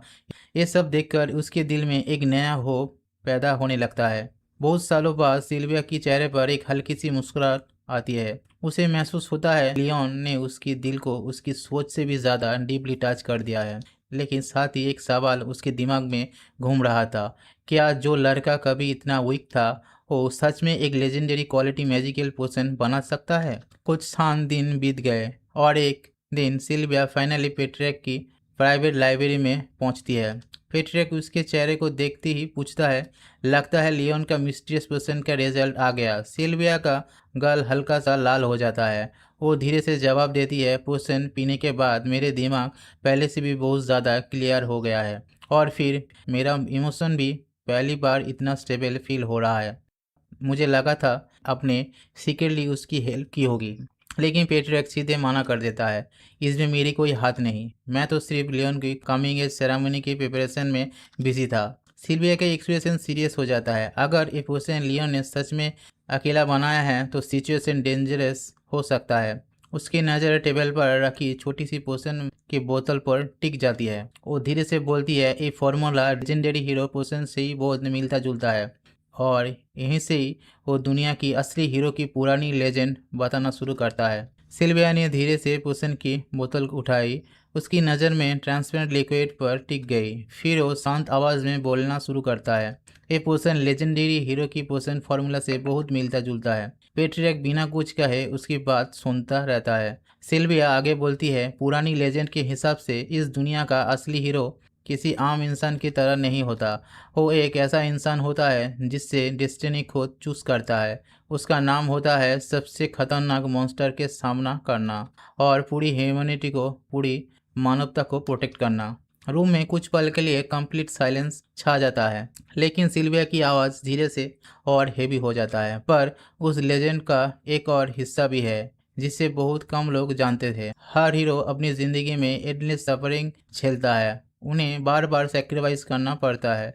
वो अकेला लड़का है और सबके लिए सब कुछ दे देता है। फिर जब दुनिया में फाइनली पीस आ जाती है, हीरो बस गायब हो जाता है, जैसे डेस्टिनी उसे यूज करके छोड़ दिया हो। पेट्रिक धीरे से आंखें बंद कर लेता है और उसकी चेहरे पर पुरानी यादें का बोझ साफ दिख रहा था। वो हल्की सी सांस लेकर बोलता है, तुम सही कह रही हो। इतिहास के हर लेजेंडरी हीरो एक दिन बिना कोई निशान छोड़े गायब हो जाता है। उनके साथ लड़ने वाला कॉमरेड्स ने भी सालों तक उन्हें ढूंढा, लेकिन किसी को भी कोई पता नहीं चला उनके साथ आखिर हुआ क्या। ये बोलते बोलते पेट्रिक की आवाज़ और भी भारी हो जाता है। फिर वो एक सवाल पूछता है जो काफ़ी देर से उसके दिल में दबा हुआ था। अगर लियोन सच में वही रिबॉर्न सेवियर हुआ तो जिसका जिक्र लेजेंड में है, तो हम क्या करेंगे। उसकी आंखों में पहली बार एक दादाजी का डर साफ दिख रहा था। मैं वार में पहले से ही बहुत सारे अपने लोगों को खो चुका हूँ। मैं अपनी ही ग्रैंडसन को उसी डेस्टिनी की तरफ जाती हुए नहीं देख सकता। सेल्विया कुछ सेकंड तक चुप रहती है, फिर बिल्कुल कॉन्फिडेंस के साथ जवाब देता है, अगर लियोन वाकई उस डेस्टिनी को कैरी करता है, सबसे पहले हमें उसकी आइडेंटिटी प्रोटेक्ट करनी होगी। पेट्रिक उसकी तरफ देखता है, लेकिन अगले ही सेकेंड सिल्विया एक और शॉकिंग बात बोल देती है, मैं हेडमेट की पोजीशन से रिटायर होना चाहता हूँ। पेट्रिक जोर से टेबल पर हाथ मार देता है, क्या तुम पागल हो गई हो? सब कुछ छोड़ दोगी तो सिर्फ लियोन के लिए? उसकी आवाज़ में डिसबिलीफ था। वो गुस्से से बोलता है, मेरी सबसे बड़ी विश हमेशा ये थी कि एक दिन मैं तुम्हें उस एशियन कॉन्ट्रैक्ट से आज़ाद कर दूं। लेकिन पेट्रिक अपनी बात पूरी भी नहीं कर पाता। सिल्विया बीच में ही उसे रोक देता है, मेरी चिंता मत कीजिए, मैं एक विच हूँ। एशियन कॉन्ट्रैक्ट का हर एक वर्ड मुझे आज भी याद है। उस कॉन्टैक्ट की वजह से ही मैं मेंशन छोड़ नहीं सकता, लेकिन मैं इसके अंदर अपनी मर्जी से जी सकता हूँ। वो कुछ पल के लिए रुकती है और फिर उसके चेहरे पर एक अजीब सी शांत स्माइल आ जाता है। लियोन के बनाए हुआ पोजीशन की वजह से काउंटलेस सालों बाद मुझे पहली बार सच में इंसान जैसा फील हुआ। ये बोलते ही सिल्विया की बॉडी से हल्का सा मैजिकल ग्लो निकलता है और अगले ही पल उसकी असली यूथफुल एफेंस सामने आ जाता है। पेट्रिक चुप रह जाता है। सिल्विया की आंखों में अब सिर्फ एक ही डिटर्मिनेशन था, चाहे जो भी हो, मैं अपनी सारी मैजिकल पावर यूज़ करके लियोन को प्रोटेक्ट करूँगा। सीन शिफ्ट होता है और एस्ट्रिया फैमिली एस्टेट में एक और सरप्राइजिंग न्यूज़ फैल जाती है। नया हेडमेट अपॉइंट हो चुकी है। ये न्यूज़ सुनते ही फैमिली का सेकंड ग्रैंडसन रेक्सरिया सीधे इरिटेट हो जाता है। वो नया हेडमेट सिर्फ लियोन के साफ करेगा।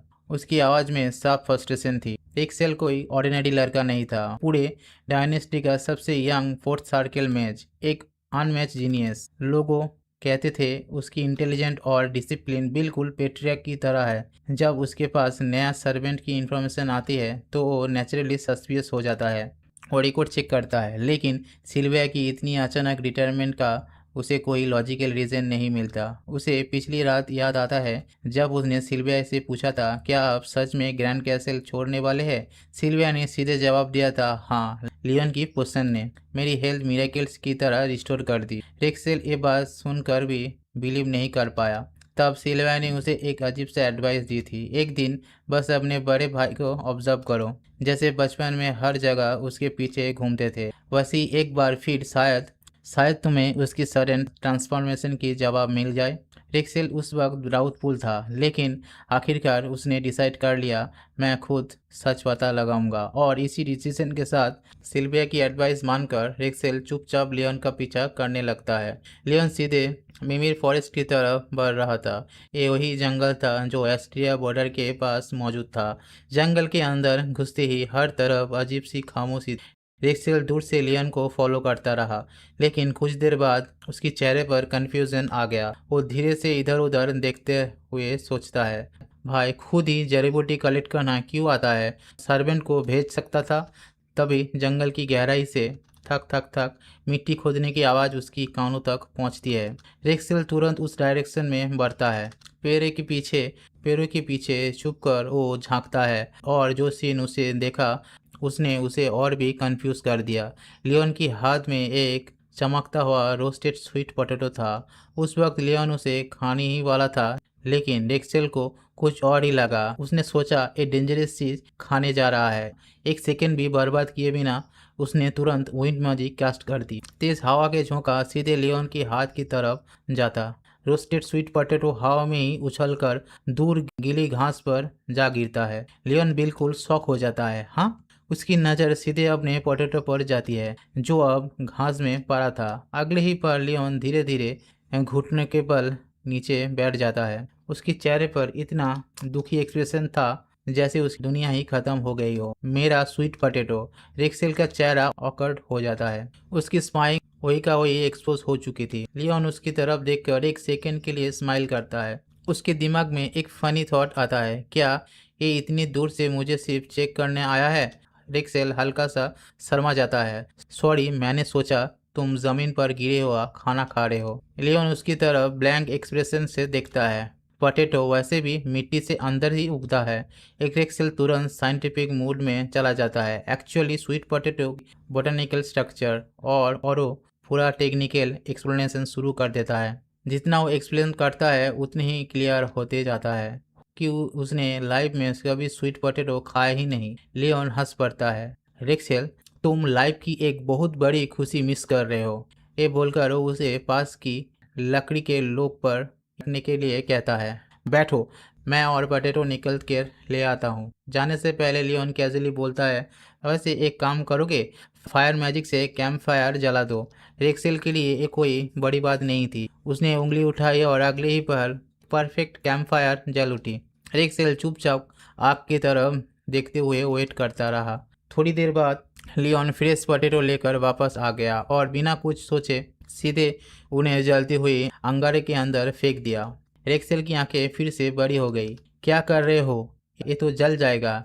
लियोन बिल्कुल रिलैक्स था। वो मुस्कुरा कर बोला, आउटर स्किन प्रोटेक्ट करती है, अंदर कुछ नहीं होगा। दोनों भाई आग के पास साथ बैठ जाता है। जंगल की ठंडी हवा और कैंपफायर की गर्माहट पूरी एटमॉस्फेयर को पीसफुल बना देती है। लियोन धीरे से बोलता है, कभी कभी बिजी रूटीन से बाहर निकलने भी ज़रूरी होता है, दिमाग फ्रेश हो जाता है। रेक्सेल चुपचाप उसकी बात सुनता रहता है। कुछ देर बाद पोटैटो रेडी हो जाता है। लियोन एक पोटैटो निकल कर रेक्सेल को देता है। रेक्सेल केयरफुली पहले बाइट लेता है और उसकी आंखें तुरंत चमक उठती है। इतना स्वीट! उसने कभी इमेजिन भी नहीं किया था कि रोस्टेड स्वीट पोटैटो इतना डिलीशियस हो सकता है। लियोन हंसकर एक्सप्लेन करता है, ये रेयर बनाना पोटैटो है, सर्दी की जंगल में शरीर को गर्माहट देता है। रिक्सेल बिना कुछ बोले एक के बाद एक बाइट ले लेता है और धीरे धीरे पूरा पोटैटो खत्म कर देता है। फिर दूसरा, फिर तीसरा। लियोन चुपचाप उसे देखकर मुस्कुरा रहा था। बिल्कुल नॉर्मल है, तुम्हारी एज की लड़के हमेशा इतना ही खाते हैं। तभी रिक्सेल की नज़र सामने पड़ा पोटैटो की स्किन के ढेर पर पड़ती है। उसे तभी रियलाइज़ होता है कि वो कितना ज़्यादा खा चुका है। उसके चेहरा एम्बेरसमेंट से लाल हो जाता है। वो कुछ एक्सप्लेन करने की कोशिश करता है लेकिन लियोन हंसकर बोलता है, अरे जितना मन करे उतना खाओ, मैं और बना दूंगा। धीरे धीरे कॉन्वर्सेशन सीरियस होने लगता है। एक्सेल हल्का सा सिर झुकाता है। थैंक यू फैमिली के लिए इतना कुछ करने के लिए। इतना सालों तक बीमार होने के बाद भी तुम कभी एक कंप्लेन नहीं किए। मैं कभी तुम्हारी वीकनेस से नफरत नहीं करता था, बस मुझे तुमसे थोड़ी जेलिस थी। ये बोलते बोलते उसकी आवाज़ धीमी पड़ जाती है। लियोन उसकी तरफ देखता है और बिना कुछ उसे कहे सब समझ जाता है। उसे अपना ब्रिलियंट यंगर ब्रदर के अंदर छुपा हुआ एक छोटा सा बच्चा दिखता है। वो प्यार से बोलता है, थोड़ी सेल्फिश फीलिंग होना बिल्कुल नॉर्मल है, लेकिन सिर्फ पढ़ाई मत करो, थोड़ी लाइफ भी इंजॉय करो। फैमिली के लिए तुमने जितनी मेहनत की है वो मैं देख सकता हूँ। ये सुनते ही रिक्सेल को सिल्विया की एडवाइस याद आ जाता है। उसके चेहरे पर हल्की सी स्माइल आ जाती है। अब उसे समझ आ रहा था कि सिल्विया ने उसे लियोन के ऑब्जर्व करने के लिए क्यों कहा था। जब वो वापस जाने के लिए उठता है, उसके दिल पहले से ही कहीं क्यों ना ज़्यादा हल्का था और वो पहली बार सच्ची खुशी के साथ घर लौट रहा था। उस रात रिक्सल चुपचाप मेंशन लौट आया और सीधे अपने रूम में चला गया। रूम में पहुंचते ही उसे अपना वर्चुअल सिस्टम मेनू खोला। उसके सामने तुरंत नोटिफिकेशन पॉपअप होने लगा। Silver coin earn, cooking experience increase. Potion बनाने के बाद उसके अकाउंट में हजारों सिल्वर कॉइन ऐड हो चुका था। लियोन खुशी होकर मुस्कुरा दिया, बस थोड़ा और फिर कॉइन शॉप भी अनलॉक हो जाएगा। उसकी नज़र अपनी लेवल पर आ गई। पोशन क्राफ्टिंग की वजह से उसकी लेवल एक्सपेक्ट से भी ज़्यादा इंक्रीज हो चुका था। ये देखकर वो काफ़ी सेटिस्फाई हुआ। फिर उसके दिमाग में एक फनी थॉट आया। वो धीरे से हंस पड़ा। दादाजी को सिल्विया ने सीधे रिजेक्ट कर दिया है। सिर्फ इमेजिन करके ही उसकी हंसी निकल गई। और दूसरी तरफ बेचारा पेट्रिक को पता भी नहीं था कि लियोन उसके बारे में क्या सोच रहा है। सबसे बड़ी बात, अब लियोन कोई टेंशन भी नहीं थी, उसे फैमिली से निकाल दिया जाएगा। उसने चैन की सांस ली और दिल ही दिल में खुश हुआ। एक फाइनली उसके और रेक्सेल का रिलेशनशिप पहले से ही काफ़ी बेटर हो गया था। कुछ देर बाद लियोन कैसल के अंदर चल रहा था। उसका डेस्टिनेशन था फैमिली की न्यू हेड मेट का रूम। दरवाज़ा नॉक करते ही अंदर से एक एलिगेंट यंग वुमन की भारी आवाज़ आती है। अंदर से एक एलिगेंट यंग वुमन बाहर आती है। काले बाल, शांत एक्सप्रेशन और ग्रेसफुल पर्सनैलिटी। वो पोलाइटली झुककर बोलती है, मेरा नाम इला है। लियोन उसकी तरफ ध्यान से देखता है। एक पल के लिए उसे कुछ अजीब सा फील होता है, जैसे उसका अंदर कोई सीक्रेट छुपा हो। लेकिन अगले सेकंड उसे समझ आ जाता है कि दादाजी इतना अजीब बिहेव क्यों कर रहा है। लियोन हल्का सा मुस्कुराकर कहती है, वेलकम अस्ट्रिया फैमिली ज्वाइन करने के लिए थैंक यू। वैसे तुम्हारी अराइवल की वजह क्या? मेरा और एक्सेल का रिलेशन अनएक्सपेक्टेडली और क्लोज हो गया। इला उसकी बात सुनकर इनोसेंट एक्सप्रेशन बना लेती है। मैं समझा नहीं। लियोन हंस पड़ा। कोई बात नहीं, बाद में बात करूंगा। अभी मुझे रिक्सेल के साथ एक इम्पोर्टेंट अपॉइंटमेंट पर जाना है। कुछ देर बाद दोनों भाई टाउन की तरफ निकल पड़ते हैं। रास्ते पर चलते हुए लियोन को एक तेज नोटिस होती है। इतनी फिजिकल ट्रेनिंग के बाद भी उसकी स्टेमिना भी अब भी काफ़ी लो थी। वो अंदर से अंदर सोचता है, शायद मैं शॉक का इफेक्ट अभी भी कम्प्लीटली गया नहीं। मुझे फ्यूचर में किसी क्लर्क देखना पड़ेगा। दूर से रिक्सेल अपनी बड़े भाई को स्ट्रगल करते हुए देख रहा था। उसके चेहरे पर टेंशन साफ दिखाई दे रही थी। कमिंग ऑफ एज सेरेमनी से पहले अगर भाई का हेल्थ ठीक ना हुई तो इसी वक्त उसके दिमाग में एक प्लान आता है, सीधे टेम्पे ले जाऊंगा तो भाई मना कर देगा, इसलिए कोई और रीज़न मानना पड़ेगा। जब लियोन पूछता है, हम जा कहाँ रहे, तब रेक्सेल कैजुअली जवाब देता है, पहले नॉर्मल कपड़े खरीदते हैं, अटेंशन अटैक नहीं करनी। लियोन भी बिना डाउट किए उसके साथ चल पड़ता है। लेकिन रिक्सेल उसे नॉर्मल क्लोथिंग शॉप में नहीं, बल्कि एक फेमस मैजिकल आइटम शॉप में ले जाता है। ये शॉप सिर्फ इन्फ्लुएंस लोगों के लिए फेमस थी। लियोन क्यूरियसली इधर उधर देखता है। रिक्सेल धीरे से बोलता है, यहाँ कुछ आइटम थोड़ा इलीगल टाइप भी होता है। ये सुनकर लियोन और भी इंटरेस्ट हो जाता है। सेल्फ पर अजीब अजीब मैजिकल आइटम रखे हुए था। मैजिक पेंट, इंचेंट अर्निंग्स और बहुत सारी चीज़ें जो देखने में बच्चे का टॉय लग रहा था। लियोन कन्फ्यूज होकर पूछता है, ये सब टॉय है? रेक्सल सिर हिलाता है। देखने तो ऐसा ही लग रहा है, लेकिन काफ़ी इफेक्टिव होता है। तभी एक एनर्जेटिक शॉपकीपर उनके पास आ जाता है। वेलकम करते हुए वो प्राउडली बोलता है, हमारे शॉप दुनिया की हर चीज़ मिलता है। जब उसे पता चलता है कि दोनों को डिस्गेस चाहिए, तो वो एक्साइटमेंट के साथ मैजिकल एक्सेसरी दिखाने शुरू करता है। हाइट बढ़ाने वाला इंसोल्स, हेयर कलर चेंज आर्टिफैक्ट और आई कलर चेंज एक्सेसरी। आखिर में दोनों एक स्पेशल आइटम खरीदते हैं, अनरिकॉग्नाइज्ड चाइल्ड।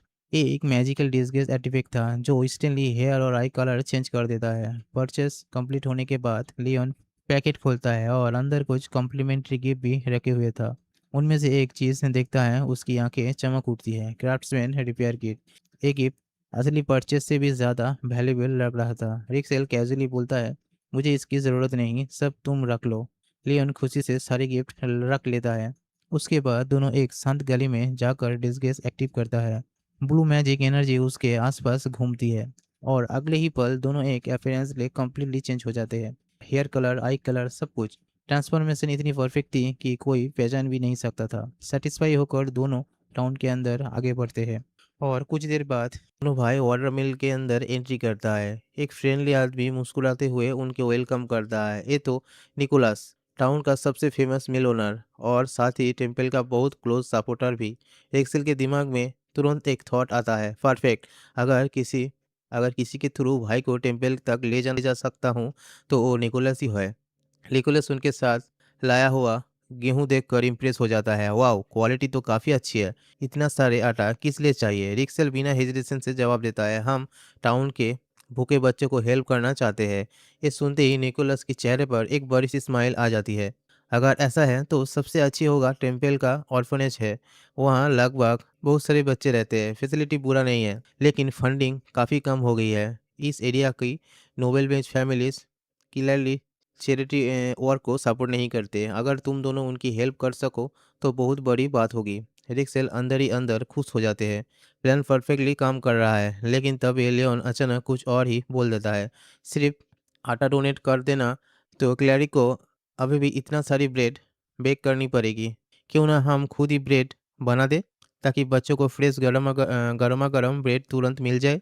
निकलस कुछ सेकंड के लिए उसे देखता रहता है, फिर उसके चेहरे पर एक एक्साइटमेंट आ जाता है। बिल्कुल सही, आओ मेरी बेकरी यूज़ कर लो। ये आइडिया सुनते ही रिक्सल एकदम चुप हो जाते हैं। उसे रियलाइज़ होता है कि वो सिर्फ अपने भाई की हेल्थ के बारे में सोच रहा था। उसने एक बार भी उस ऑर्फनेज बच्चों की असली प्रॉब्लम के बारे में नहीं सोचा। और उधर लियोन के चेहरे पर बस एक वार्म सी स्माइल थी। चलो सब मिलकर बनाते हैं। और इसी के साथ तीनों बेकरी के अंदर काम शुरू कर देते हैं। सनलाइट बेकरी के विंडो से अंदर आ रही थी। निकोलस केयरफुली इंग्रेडिएंट को अरेंज करता है।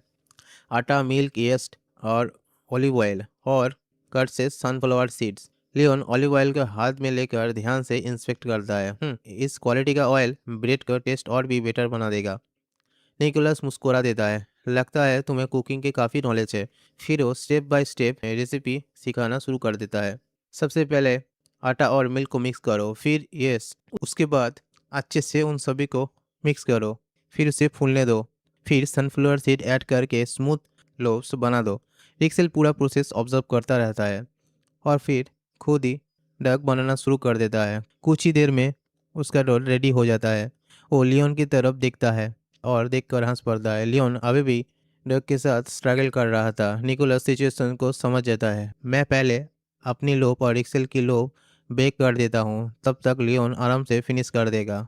ओवन का दरवाज़ा बंद होता है। कुछ देर बाद डिंग, ब्रेड बाहर निकलता है, लेकिन एक लोप पूरी तरह जल चुका था। रिक्सेल का चेहरा उतर जाता है। निकोलस हंसकर उसके सोल्जर पर हाथ रखता है। पहली बार के हिसाब से ये ऑलरेडी काफ़ी अच्छी अटेम्प्ट था। हिम्मत मत हारो। रिक्सल धीरे से सिर हिला देता है। उधर लियोन फाइनली अपना लोग कंप्लीट कर लेता है। निकोलस उसकी लोग ओवन के अंदर रख देता है। सब चुपचाप वेट करता रहता है और फिर जैसे ही ओवन खुलता है, एक चमकदार गोल्डन लाइट पूरी बेकरी में फैल जाती है। सब लोग शॉक में जम जाते हैं। उसी वक्त सिस्टम नोटिफिकेशन सामने फ्लैश होता है।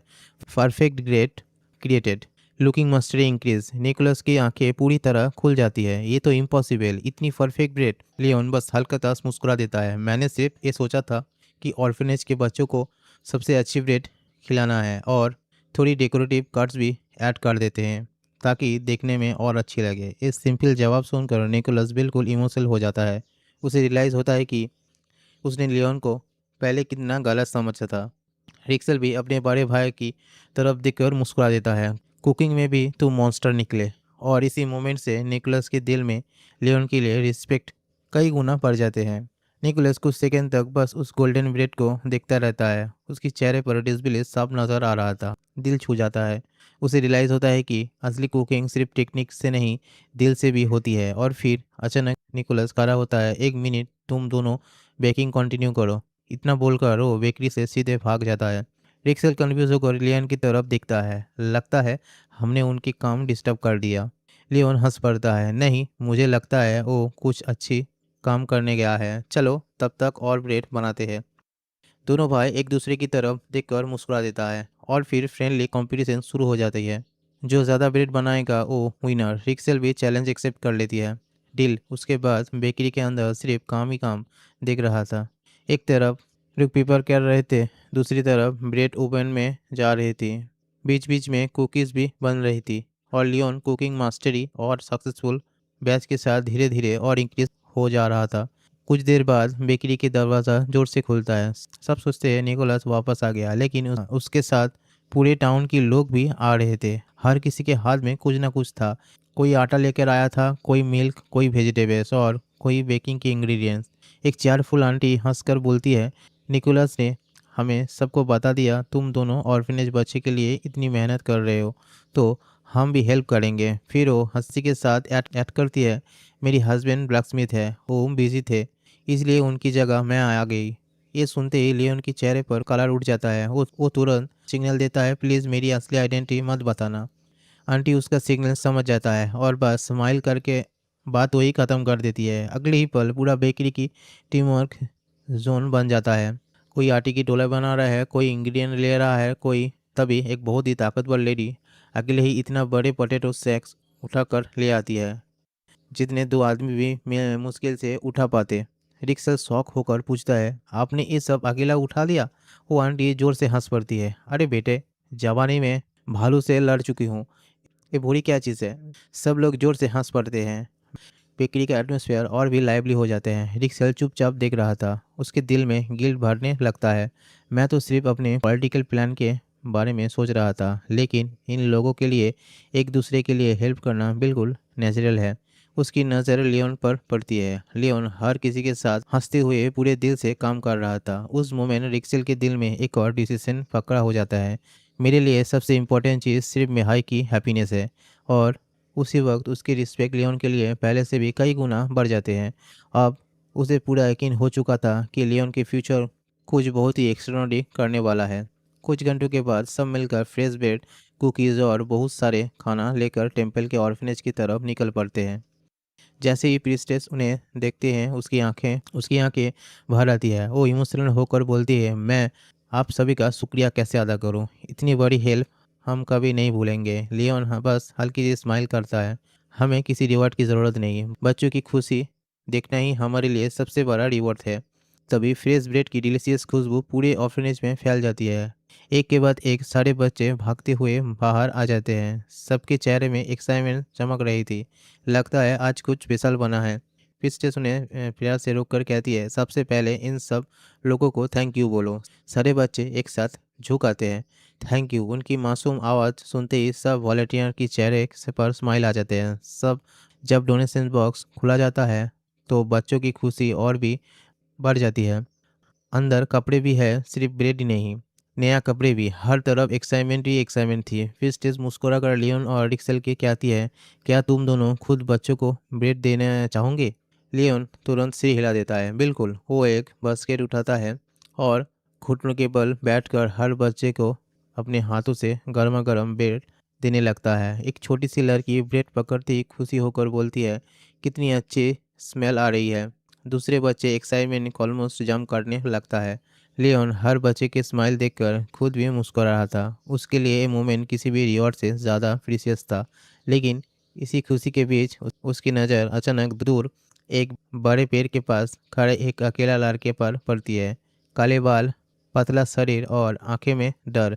वो चुपचाप सब देख रहा था। जैसे ही लियोन की नज़र उस पर मिलती है, लड़का घबरा जाता है और बिना कुछ बोले सीधे भाग जाता है। लियोन उसे जाते हुए देखता रह जाता है। ये कौन था? वो प्रिस्टेस की तरफ मुड़कर पूछता है।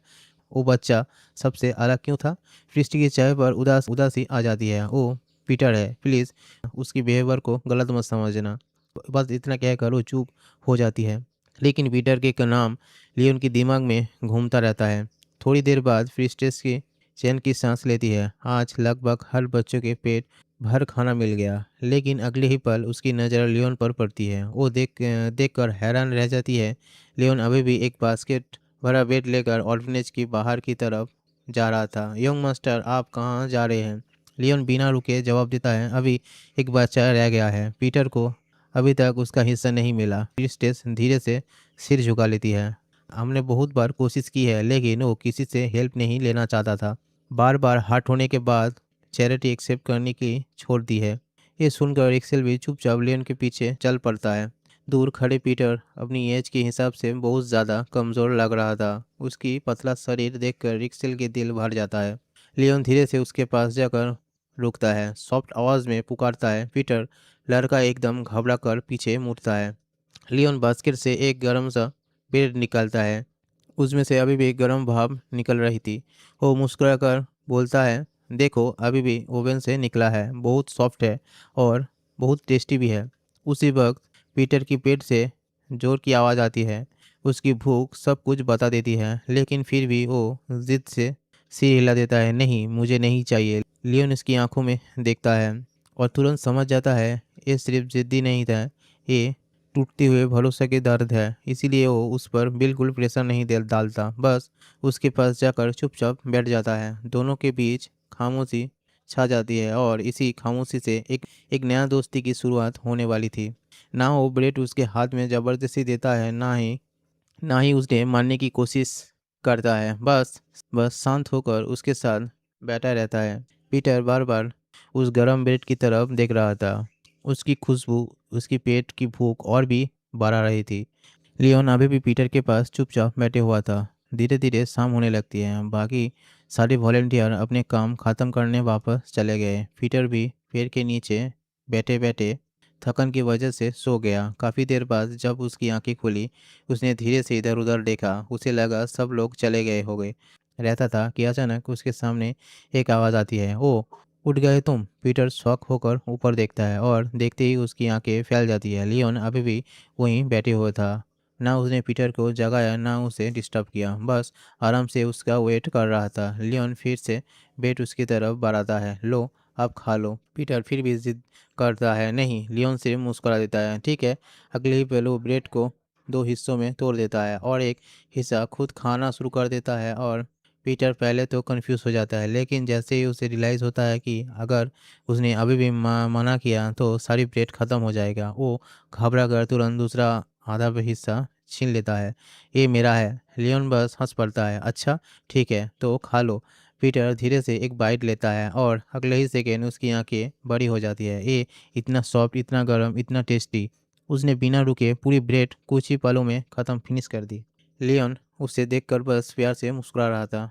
फिर लियोन अपनी अपनी बची हुई ब्रेड भी उसकी तरफ बढ़ा देता है। पीटर हैरान होकर पूछता है, तुम अपना खाना मुझे क्यों दे रहे हो? लियोन बिल्कुल कैजुअली जवाब देता है, ये मेरा हिस्सा है, लेकिन मुझे ज़्यादा खुशी तब होगी जब तुम पेट भर कर खाओगे। पीटर बिल्कुल समझ नहीं पा रहा था। उसने ज़िंदगी भर सिर्फ सिर्फ ऐसे बड़े लोग देखे थे जो पहली काइंडनेस दिखाता है और बाद में उसे अकेला ही छोड़ देता है, लेकिन लियोन बिल्कुल अलग था। कुछ देर की खामोशी के बाद लियोन धीरे से बोलता है, एक बात याद रखना, चाहे कितने भी दुख हो, कभी खाना मत छोड़ना। जब जब मैं एक ब्रेड बना रहा था, बस एक ही विश थी कि जो भी इसे खाए वो सच में खुश हो। ये सिंपल वर्ड सीधे पीटर को दिल तक पहुंच जाती है। उसकी आंखें से आंसू बहने लगता है। उस लियोन प्यार से पूछता है, अरे रो क्यों रहे हो? पीटर तुरंत अपनी चेहरा छुपा लेता है, नहीं बस ये ब्रेड बहुत टेस्टी है।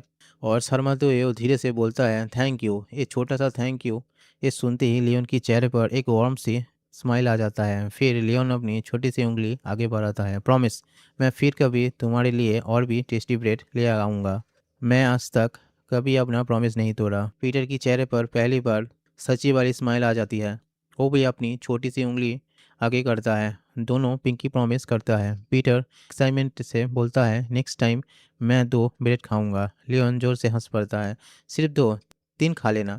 ये बोलकर वो प्यार से पीटर के सिर पर हाथ फैला देता है। दूर खड़े फ्रिस्टेस एक पूरे सीन को देख रही थी। उसकी आंखें नम हो जाती है। काफ़ी सालों के बाद उसने पीटर को इतना दिल से मुस्कुराते हुए देखा है। लियोन पीटर के हाथ पकड़ता है और दोनों शाम के ढलते हुए सूरज के नीचे बाकी बच्चों की तरह वापस चल देते हैं। प्रिस्टेस दिल ही दिल में प्रार्थना करता है, भगवान इस नेक दिल लड़के पर हमेशा अपनी कृपा बनाए रखना। शाम धीरे धीरे ढलने लगी। ऑर्फनेज के सारे बच्चे हाथ हिलाकर चिल्लाने लगे, भैया फिर से आना, प्रॉमिस। लियोन भी हंसते हुए हाथ हिला देता है, ज़रूर मैं फिर आऊँगा। इसी वक्त प्रिस्टेस जल्दी से उन दोनों के पास आती है, एक मिनट, अगर पॉसिबल हो थोड़ी देर और रुक जाए। रिक्सर क्यूरियस होकर पूछता है, क्या हुआ? प्रिस्टेस स्माइल करते हुए जवाब देती है, हमारे टेम्पल का एक प्रीस्ट अभी बच्चों की ब्लेसिंग देने आ रही है। अगर आप दोनों चाहे तो आप भी ब्लेसिंग ले सकते हैं। ये सुनते ही रिक्सेल के अंदर एक्साइटमेंट की लहर दौड़ जाती है। फाइनली मेरे प्लान सक्सेसफुल हो गया। उसने इतनी प्लानिंग सिर्फ इसीलिए की थी ताकि लियोन बिना शक किए टेम्पल की किसी प्रीस्ट से मिल सके। वो तुरंत पोलाइटली जवाब देता है, हमें खुशी होगी। प्रीस्टेस मुस्कुरा देती है, तो मेरे साथ आइए। उन्हें ऑर्फनेज की शांत रास्ते की तरफ ले जाती है। प्रीस्टेस किसी भी वक्त पहुंचने वाले होंगे। सब लोग वेट करने लगता है। तभी दूर से घोड़े की आवाज़ सुनाई देती है। कुछ ही पल में एक लग्जरियस कॉलेज ऑर्फनेज के सामने आकर रुकती है।